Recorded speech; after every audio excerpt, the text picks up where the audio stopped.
Hello everyone, this is Mayank Nagpal, your chemistry teacher and you are watching me only on your YouTube channel. Student last class में हम लोगों ने real और ideal gas में difference देखा था और रियल और आइडियल गैस में कैसे डेविएशन आता है ग्राफिकल रिप्रेजेंटेशन के थ्रू भी हम लोगों ने देखा था। और हम लोगों ने देखा था कि रियल गैस किसी माइन्यूट कंडीशन पर ही आइडियल गैस को फॉलो करती है, यानी लो प्रेशर और हाई टेम्परेचर पर ही फॉलो करती है। अदरवाइज कोई भी गैस आइडियल नहीं होती है, सारी गैसेज रियल होती हैं।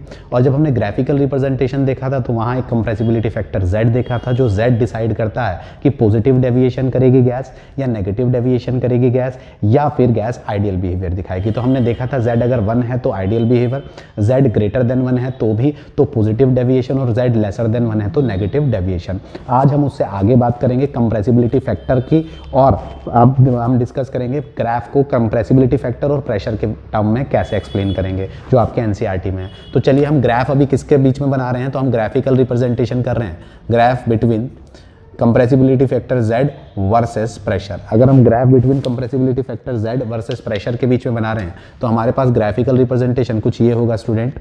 अब ये ग्राफिकल रिप्रेजेंटेशन में हमने y एक्सिस पर Z यानी कंप्रेसिबिलिटी फैक्टर ले लिया और x एक्सिस पर अगर हम प्रेशर को रिप्रेजेंट कर रहे हैं और हम कह रहे हैं कि ये वो पॉइंट है जहां पर Z की वैल्यू क्या है 1।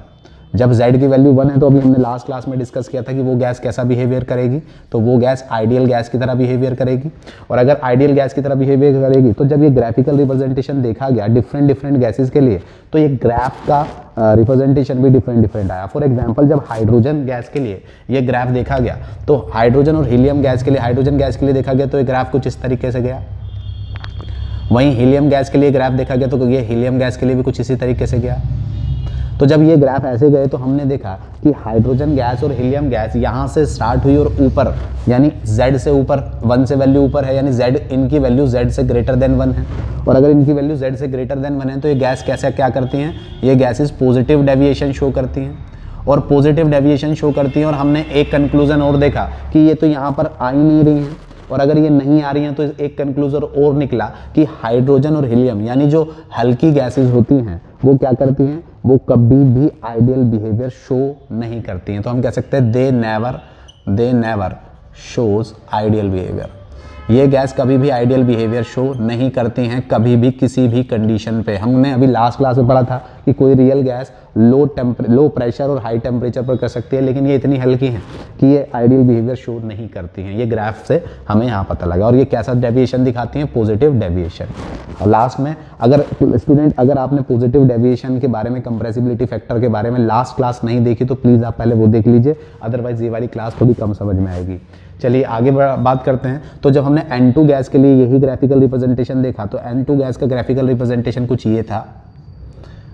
तो यहाँ पर देखा कि N2 गैस पहले क्या कर रही है, पहले इस ग्राफ से Z की वैल्यू 1 से नीचे आ रही है, यानी यहाँ पर Z की वैल्यू क्या है, लेसर देन 1 है ना। अब Z की वैल्यू लेसर देन 1 है तो इसका मतलब क्या है कि Z की वैल्यू लेसर देन 1 है तो ये N2 गैस क्या दिखाती है, नेगेटिव डेविएशन। और कुछ समय बाद कोई एक पॉइंट ऐसा भी आता है जहाँ वो आइडियल गैस की तरह बिहेव करती है, लेकिन उसके बाद वो पॉजिटिव डेविएशन दिखाती है। यहाँ Z की वैल्यू ग्रेटर देन 1 हो जाती है तो यहाँ क्या होता है, पॉजिटिव डेविएशन। तो N2 का ग्राफ कुछ इस तरीके से दिखा। वहीं हमने O2 के लिए ग्राफ खींचा तो O2 के लिए भी ग्राफिकल रिप्रेजेंटेशन यही था, तो वहाँ भी यही कंक्लूजन निकला कि लो प्रेशर पर, तो इन शॉर्ट ऐसी O2 के लिए ग्राफिकल रिप्रेजेंटेशन था। और एक और ग्राफिकल रिप्रेजेंटेशन करा जब CO2 के लिए, तो ऐसे ही CO2 के लिए आया। तो इन शॉर्ट एक कंक्लूजन पर निकले कि जब प्रेशर लो है तो लो प्रेशर पर जो गैसेस होती हैं वो कैसा डेविएशन दिखाती हैं, नेगेटिव डेविएशन। लो प्रेशर पर गैसेस नेगेटिव डेविएशन दिखाती हैं। और हाई प्रेशर पर, यानी प्रेशर यहाँ देखिए हाई हो जाएगा, हाई प्रेशर पर और जब Z की वैल्यू ग्रेटर देन 1 होती है तो हाई प्रेशर पर गैसेस कैसा नेचर दिखाती हैं, तो हाई प्रेशर पर आपकी जो गैसेस होती हैं वो पॉजिटिव डेविएशन शो करती हैं। हाई, और चाहे कोई गैस पॉजिटिव डेविएशन शो करे या कोई गैस नेगेटिव डेविएशन शो करे, वो रियल गैस की तरह ही बिहेवियर दिखाती है। तो इन शॉर्ट आइडियल गैस बहुत क्रिटिकल सिचुएशन में बनती है। और आइडियल गैस का जो हम कहें कि जो कंसेप्ट है वो एक हाइपोथेटिकल कंसेप्ट है। कोई भी गैस रियल एक्चुअल में आइडियल गैस नहीं होती है। ठीक है, तो होप सो आपको इस ग्राफ से भी काफ़ी कुछ समझ में आया होगा। ठीक है, इसके बाद हम आगे बढ़ेंगे तो एक्चुअल में क्या, आप देखिए वॉल्यूम में और प्रेशर में जब प्रॉपर आइडियल गैस का कंपेयर रियल गैस से किया तो रियल गैस का वॉल्यूम में भी कुछ चेंज था और रियल गैस के प्रेशर में भी कुछ चेंज था। तो आइडियल गैस के रियल गैस के प्रेशर और वॉल्यूम में जब चेंज था तो एक साइंटिस्ट थे हमारे वेंडर वॉल साइंटिस्ट ने क्या किया, उन्होंने जब रिलेशन देखा किसके बीच में, प्रेशर और वॉल्यूम के बीच में, तो उन्होंने वेंडर वॉल साइंटिस्ट ने एक गैस इक्वेशन दी। वेंडर वॉल ने क्या दी, एक गैस इक्वेशन दी किसके लिए, कंपैरिजन की। कंपैरिजन इक्वेशन थी वो, ठीक है, कंपैरिजन इक्वेशन थी वो किससे, आइडियल गैस से। तो उन्होंने देखा कि आइडियल गैस तो क्या है, PV = nRT है। लेकिन जब उन्होंने देखा तो वहाँ ने देखिए, आप समझिए बात को, आइडियल गैस के केस में क्या था कि वॉल्यूम था, किसी गैस का वॉल्यूम था और उसमें स्लाइटली बहुत लाइट पार्टिकल्स थे जिनके पास बहुत नेग्लिजिबल वॉल्यूम था और उनका जो मास था वो भी नेग्लिजिबल था, जिसकी वजह से उनका जो वॉल्यूम था, अगर उनको इकट्ठा भी कर दिया जाए तो उनका जो वॉल्यूम था पूरे कंटेनर के कंपैरिजन में नेग्लिजिबल था। इसलिए हम ये मान के चल रहे थे आइडियल गैस के केस में जो वॉल्यूम ऑफ गैस होता है वो इक्वल टू होता है वॉल्यूम ऑफ कंटेनर। जो कंटेनर का वॉल्यूम है वही वॉल्यूम ऑफ गैस है। कब, आइडियल गैस के केस में। क्यों, क्योंकि ये साइज, इन पार्टिकल का साइज क्या था, पॉइंट साइज। वॉल्यूम क्या था, नेग्लिजिबल। पॉइंट साइज कैसा था, पॉइंट साइज था। और वॉल्यूम क्या था आइडियल गैस के हिसाब से, तो वॉल्यूम था नेग्लिजिबल। लेकिन जब हमने अभी पीछे रियल गैस पढ़ी तो रियल गैस में हमने देखा कि पार्टिकल के पास मास भी है और पार्टिकल्स के पास वॉल्यूम भी है, और अगर उनको हम कहीं एक साइड में इकट्ठा करते हैं तो वो नेग्लिजिबल मास नहीं कंपेयर करती, उनका कुछ ना कुछ मास होता है और वॉल्यूम होता है। अगर उनके पास कुछ मास भी होता है और वॉल्यूम भी होता है तो ये वॉल्यूम तो घिर गया, किसकी वजह से, गैसियस पार्टिकल्स की वजह से। अगर सारे गैसियस रियल गैस के पार्टिकल्स को इकट्ठा कर लिया जाए तो ये वॉल्यूम वो वॉल्यूम है जो सारा क्या हो गया, ऑक्यूपाई हो गया। तो अब खाली जगह क्या बची, यहाँ। तो अगर अब हम कहें कि किसी गैस का जो वॉल्यूम है, वॉल्यूम ऑफ गैस एक्चुअल में क्या होगा, वॉल्यूम ऑफ गैस होगा अवेलेबल, या हम कहें वॉल्यूम ऑफ रियल गैस। तो रियल गैस के केस में हम कहेंगे कि जो गैस का वॉल्यूम होगा, देखिए मेरे पास कोई कंटेनर है और उसके अंदर मैंने इतने बड़े पत्थर रख दिए, तो सीधी सी बात है खाली जगह में तो गैस घूमेगी ना, यहाँ तो नहीं घूम सकती। इसी तरीके गैस के मॉलिक्यूल्स अगर आ गए, उन्होंने इतना वॉल्यूम फिक्स ले लिया, तो अब तो खाली जगह तो ये है ना, तो रियल गैस तो यहीं जाएगी। तो रियल गैस का जो वॉल्यूम होगा उसको हम क्या कहेंगे, available space in which molecule is moving या ऑन मूव, इन विच यानी वो खाली जगह जहां पर मॉलिक्यूल घूम सकते हैं, वो होता है एक्चुअल में गैस का वॉल्यूम। वो जगह नहीं होती जहां पर मॉलिक्यूल घूम ही नहीं पा रहे हैं, जहां किसी और चीज ने जगह घेर रखी है, वॉल्यूम ले रखा है, तो उस वॉल्यूम में तो गैस जाएगी ही नहीं। तो ये वो खाली जगह है जहां पर गैसेस के पार्टिकल्स मूव कर सकते हैं और इसी को क्या कहेंगे, वॉल्यूम। अब अगर वॉल्यूम, टोटल वॉल्यूम V था पहले इस गैस का, ठीक है, V था, और V सारा वॉल्यूम जो कंटेनर का था वो था। लेकिन रियल गैस में हमें पता लगा कि अगर कोई पार्टिकल्स वॉल्यूम ले रहे हैं तो गैस का वॉल्यूम वो होगा जो बचा हुआ पार्ट है। और अगर हम इसे क्या कह रहे हैं, इस पार्ट को हम, ये जो घिरा हुआ पार्ट है, इसको मैं एक्सक्लूडेड बोल रहा हूँ, एक्सक्लूडेड वॉल्यूम है ये। एक्सक्लूडेड वॉल्यूम को अगर मैं B बोल दूँ तो गैस का, रियल गैस का वॉल्यूम क्या आएगा बच्चों, तो रियल गैस का जो वॉल्यूम होगा बच्चों वो होगा आपका volume of gas, volume of container, ठीक है, volume of container minus B means excluded volume. जो जगह घिरी हुई है वो वॉल्यूम, इस जगह घिरी हुई जगह में से जब टोटल वॉल्यूम में से घिरी हुई जगह घटाऊंगा तभी वो जगह बचेगी जहां पर रियल गैस आ सकती है। तो एक्चुअल में ये वो वॉल्यूम है जहां रियल गैस आ सकती है। यहाँ तो पहले ये जगह घिरी हुई है तो यहाँ रियल गैस कैसे आएगी। तो नया वॉल्यूम क्या आया, V माइनस B। ये किसके लिए था, 1 मोल के लिए, फॉर 1 मोल। लेकिन हम कहें कि अगर हमारे पास गैसियस पार्टिकल, रियल गैस के पार्टिकल्स n मोल्स हों, अगर हमारे पास गैसियस पार्टिकल n मोल्स हों तो क्या होगा, n मोल्स के लिए, फॉर n मोल्स के लिए जो गैस का जो वॉल्यूम होगा, रियल गैस का जो वॉल्यूम होगा वो होगा volume minus NB, volume minus NB। और ये जो वॉल्यूम माइनस NB आया था बच्चों, एक्चुअल में यही था करेक्शन इन वॉल्यूम, यही था करेक्शन इन वॉल्यूम, ठीक है। तो इस तरीके से हमारे एक साइंटिस्ट हुए जो मैं अभी बात कर रहा था, और वो हमारे साइंटिस्ट का नाम क्या था, तो साइंटिस्ट थे वेंडर वॉल। उन्होंने एक इक्वेशन दी और रियल गैस के लिए जो इक्वेशन दी, उन्होंने रियल गैस के लिए equation the P + A n² / V − NB = nRT। तो एक्चुअल में जब उन्होंने करेक्शन किया तो उन्होंने 2 चीज़ों में करेक्शन किया, एक तो प्रेशर में, पहले क्या था आइडियल गैस के लिए PV = nRT इक्वेशन थी। तो उन्होंने प्रेशर में करेक्शन किया तो उन्होंने देखा कि प्रेशर पार्टिकल्स का कुछ प्रेशर ज़्यादा होता है। देखिए रियल गैस पहले क्या था, पहले ये कहा जा रहा था जो आइडियल गैस है, आइडियल गैस के पार्टिकल्स एक दूसरे से तो कोलिजन कर रहे हैं, परफेक्टली इलास्टिक कोलिजन कर रहे हैं, ना एक दूसरे को अट्रैक्ट कर रहे हैं ना रिपेल कर रहे हैं। तो क्या होगा, पार्टिकल केवल यहाँ आ रहा है और टकरा रहा है, यहाँ आ रहा है और टकरा रहा है, और जो प्रेशर डेवलप कर रहा है उसी को क्या बोल दिया, प्रेशर P, आइडियल गैस के केस में। लेकिन रियल गैस के केस में हमने पढ़ा है कि पार्टिकल के पास मास भी होता है और पार्टिकल्स अट्रैक्शन फोर्स और रिपल्शन फोर्स दोनों को फॉलो करते हैं। तो सीधी सी बात है कि अगर ये पार्टिकल यहाँ टकराने जा रहा होगा तो ये जो दूसरे पार्टिकल्स हैं इसको अट्रैक्ट भी कर रहे होंगे, और जब ये इसको अट्रैक्ट कर रहे होंगे तो तेजी से अट्रैक्ट करेंगे तो ये इधर भी प्रेशर डेवलप कर रहे होंगे, और इधर ये पार्टिकल इधर मूव कर रहा होगा, कोई और आके टकराएगा तो ये इधर मूव कर रहा होगा, जिसकी वजह से प्रेशर बढ़ रहा होगा। तो उन्होंने माना, वंडर वाल ने फाइनली देखा कि जो प्रेशर था, जो प्रेशर P था, एक्चुअल में रियल गैस के केस में आइडियल गैस के कंपैरिजन में प्रेशर कुछ ज़्यादा लगता है, और वो प्रेशर क्या था, AN²/V², यानी इतना प्रेशर बढ़ा रियल गैस के केस में। वहीं वॉल्यूम के केस में उन्होंने देखा कि जब गैसेस पार्टिकल कुछ वॉल्यूम ऑक्यूपाई कर लेंगे तो खाली जगह पे जो वॉल्यूम रहेगा वो होगा गैस का वॉल्यूम। तो उन्होंने देखा कि वॉल्यूम से, फाइनल वॉल्यूम से कुछ घटा, तो उन्होंने दो करेक्शन किए। वो उन्होंने देखा कि रियल गैस के केस में जो प्रेशर होता है वो आइडियल गैस के प्रेशर से कुछ ज़्यादा होता है, और उन्होंने देखा कि जो आइडियल गैस के केस में वॉल्यूम होता है वो रियल गैस के केस में वॉल्यूम उस आइडियल गैस के वॉल्यूम से कम होता है। और एक इक्वेशन आई P + AN²/V², V - NB = nRT, और ये थी आपकी real gas equation, real gas equation, ठीक है। और एक्चुअल में यही राइट इक्वेशन थी, रियल गैस इक्वेशन। अब यहाँ पर AN²/V² क्या है, तो ये है करेक्शन। दो तरीके से करेक्शन किए, मैं बार बार बोल रहा हूँ। एक प्रेशर में उन्होंने देखा रियल गैस का प्रेशर आइडियल गैस के प्रेशर से ज़्यादा आता है, और उन्होंने देखा रियल गैस का वॉल्यूम आइडियल गैस के वॉल्यूम से कम आता है। तो ये जो करेक्शन था, ये वाला पार्ट जो था ये था करेक्शन इन प्रेशर, और ये जो ये वाला पार्ट था ये था correction in volume, correction in volume. जहाँ B क्या था, एक्सक्लूडेड वॉल्यूम, B क्या था, एक्सक्लूडेड वॉल्यूम ऑफ कितने, n मॉलिक्यूल्स का, n मॉलिक्यूल्स का एक्सक्लूडेड वॉल्यूम था। तो इस तरीके से हमारे पास क्या आया, इस तरीके से हमारे पास आई रियल गैस के लिए इक्वेशन। होप आपको क्लियर हुआ होगा।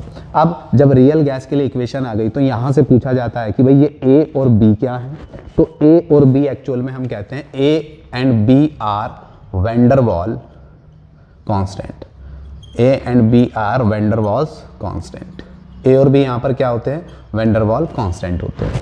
अब यहाँ से यूनिट पूछी जाती है दोनों की, तो यूनिट ऑफ B अगर मैं कहूँ कि यूनिट ऑफ B, तो यूनिट ऑफ B के लिए मैं कहूँगा, देखिए डायमेंशनल एनालिसिस आप फिजिक्स में पढ़ते हैं, डायमेंशनल एनालिसिस कि किसी भी डायमेंशन या किसी भी एलिमेंट को या मॉलिक्यूल्स को या किसी की भी डायमेंशन तब आपस में ऐड या सब्सट्रैक्ट होती हैं जब वो सिमिलर हों, जब वो सिमिलर हो या हम कहें उनका वॉल्यूम सिमिलर हो। तो हम कह सकते हैं कि हमारे पास एक्सक्लूडेड वॉल्यूम क्या था, V - NB था, V - NB था, यानी volume of gas is equal to था volume, total volume minus NB।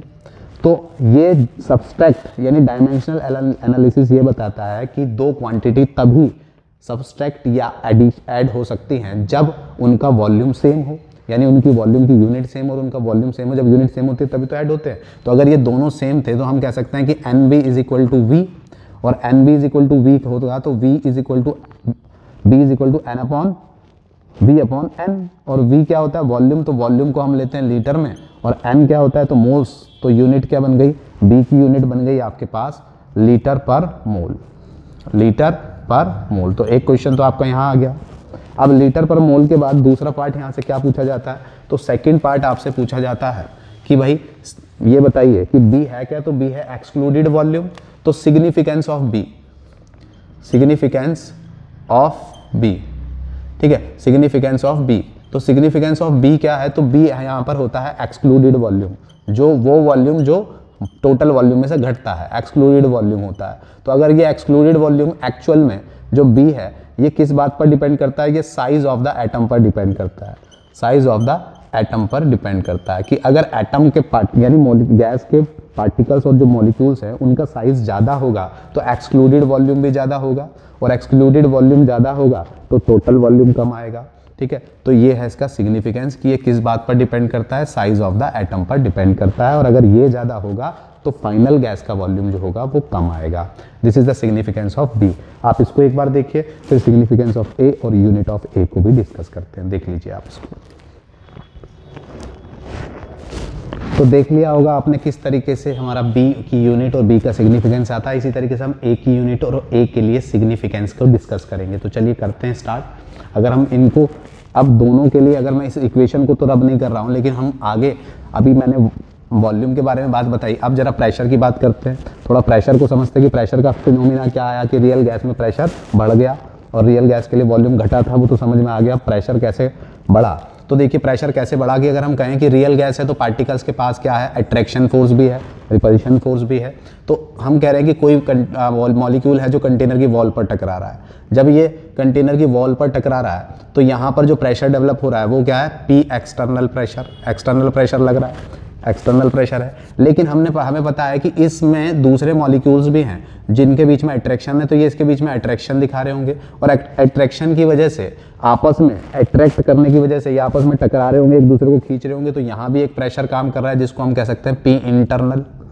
P internal, तो हम ये कह सकते हैं कि रियल गैस के केस में क्योंकि एक्सटर्नल प्रेशर यानी टोटल प्रेशर जो होगा, pressure of gas is equal to हो सकता है पी एक्सटर्नल यानी external pressure plus P internal pressure. Internal pressure कौन सा है, तो ये जो पार्टिकल टकरा रहे हैं उसको जो दूसरे पार्टिकल अट्रैक्ट कर रहे हैं, जो यहाँ जो प्रेशर काम कर रहा है वो है पी इंटरनल, और ये जो कंटेनर की वॉल से टकरा रहा है वो प्रेशर कौन सा है, पी एक्सटर्नल। तो इन शॉर्ट टोटल प्रेशर यहाँ पर क्या है, एक्सटर्नल, इंटरनल प्रेशर और एक्सटर्नल प्रेशर, यानी पार्टिकल्स के आपस में टकराने से इंटरनल प्रेशर और पार्टिकल्स की वॉल पर टकराने से एक्सटर्नल प्रेशर रियल गैस के केस में।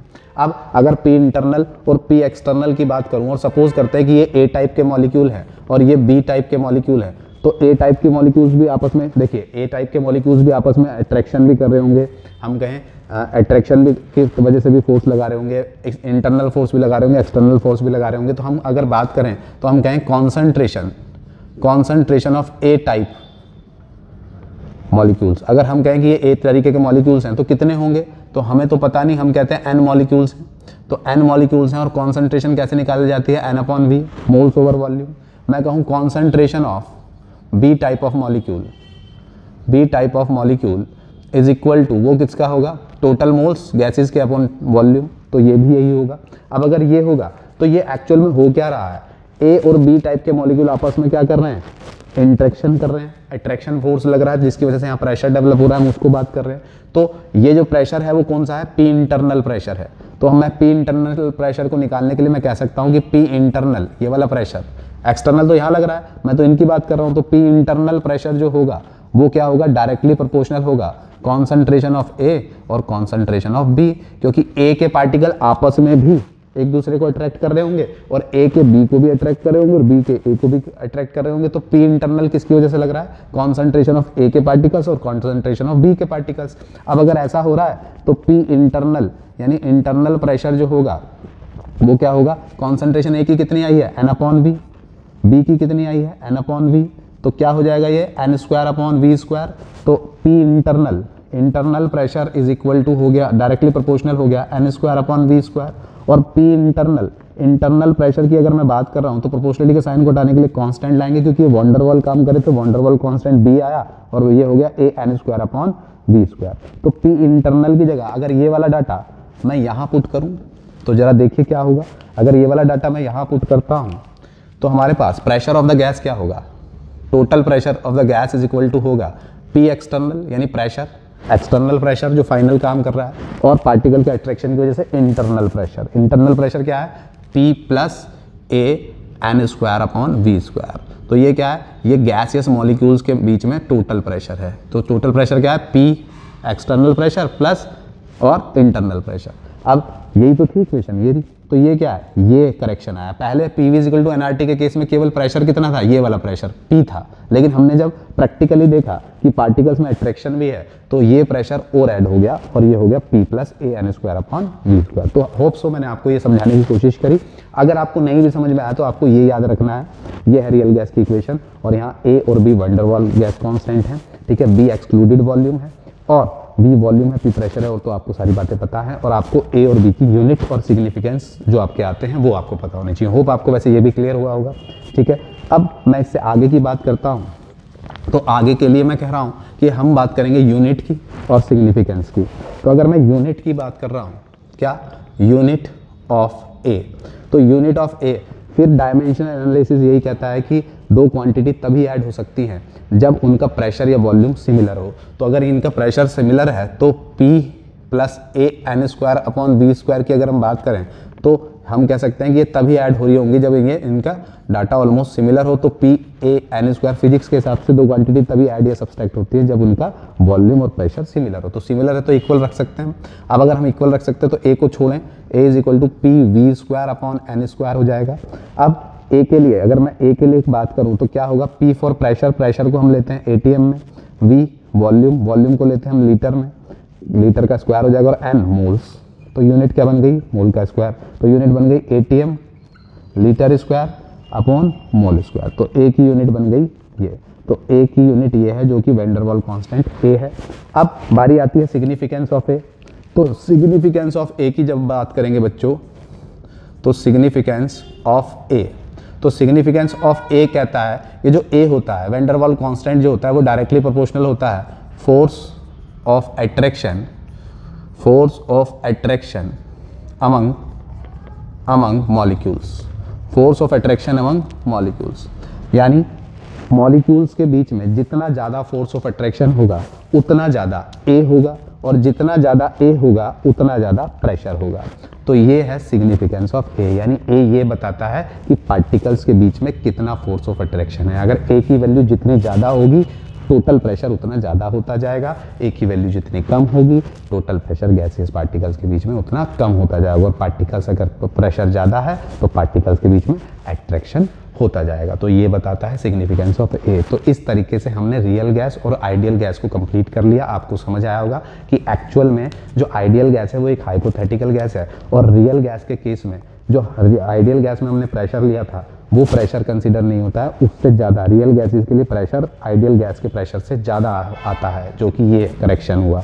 और वॉल्यूम जो होता है आइडियल गैस के कंपैरिजन में रियल गैस का वॉल्यूम कम होता है, जो करेक्शन होके एन बी आया, और नया रियल गैस के लिए इक्वेशन आई ये P plus a n square upon we square, V minus n b equal to n R T, जहाँ ए और बी क्या है, वैन डर वाल कांस्टेंट है। ए की यूनिट भी आपको बताई, बी की यूनिट भी आपको बताई, ए का सिग्निफिकेंस भी बताया, बी का सिग्निफिकेंस भी बताया, और ये सारा डाटा हमारा रियल गैस और आइडियल गैस का कवर हो गया। मिलता हूँ आपसे नेक्स्ट वीडियो में। Thank you very much.